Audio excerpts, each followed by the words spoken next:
Olá, eu sou a Ana Luísa Cardoso Pires, eu sou aluna de mestrado do Programa de Pós-Graduação em Odontologia da Universidade Federal de Pelotas.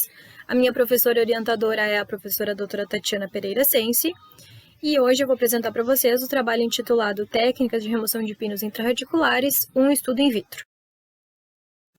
Os pinos intrarradiculares são utilizados para melhorar a retenção, promover suporte e, portanto, influenciar a sobrevivência de dentes com perda extensa de estrutura dentária. Embora o uso desses dispositivos apresente um alto índice de sucesso, podem ocorrer falhas que podem levar à necessidade de uma reintervenção. Dentre as técnicas e dispositivos utilizados está o uso do ultrassom, que atua na linha de cimentação, promovendo a sua ruptura. No entanto, a remoção de pinos intrarradiculares pode ser considerada desafiadora quando a cimentação foi realizada com cimento resinoso. Dessa forma, outros métodos são empregados, como o uso de brocas ou associação de diferentes técnicas. Assim, o objetivo deste estudo foi realizar um estudo in vitro, visando responder qual a melhor técnica para a remoção de pinos de fibra de vidro ou núcleos metálicos fundidos, considerando o tempo necessário para a remoção total do pino, a maior preservação de estrutura dentária e também os custos dos procedimentos. Foi conduzido um estudo in vitro, randomizado e cego para avaliação de resultados. Foram utilizados 60 dentes humanos unirradiculares que foram tratados endodonticamente, randomizados de acordo com o tipo de pino de fibra de vidro ou núcleo metálico fundido, e também quanto ao tipo de técnica de remoção, ultrassom, broca ou a combinação desses dois dispositivos. As amostras foram divididas aleatoriamente em uma planilha Excel em 6 grupos. Para a remoção com ultrassom, os pinos receberam vibrações ultrassônicas pelo tempo necessário para soltá-los, em potência máxima e sob refrigeração, colocando-se a ponta do instrumento em todas as superfícies da interface pino e dente. Para o grupo da broca, pontas diamantadas foram posicionadas na linha de cimento para realizar a remoção do cimento na interface pino-dente até que o pino fosse solto, e para que as brocas do tipo largo pudessem ser usadas para remover os restos de pino e cimento resinoso de dentro dos canais radiculares.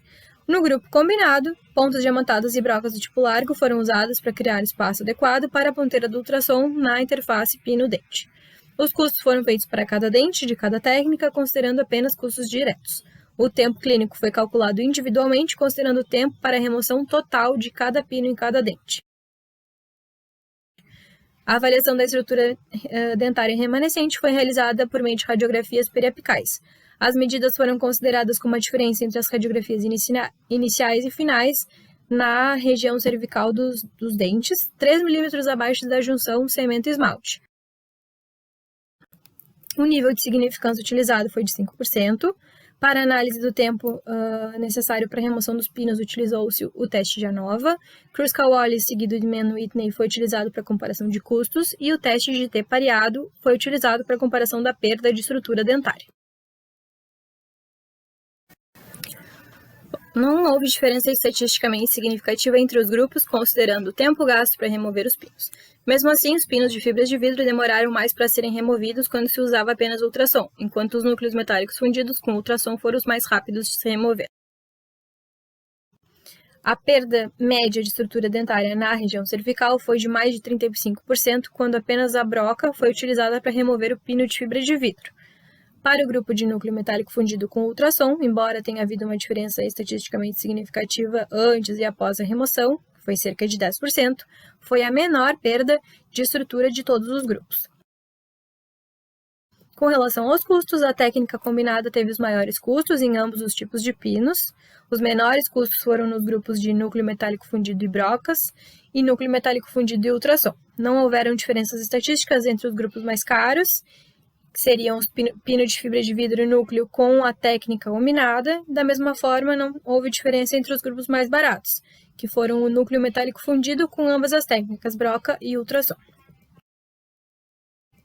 Bom, a gente pode perceber que a remoção dos pinos de fibra de vidro ofereceram maior dificuldade em relação ao núcleo metálico fundido, com maior perda de estrutura dentária sadia e maior tempo clínico necessário, resultando também em um custo mais elevado.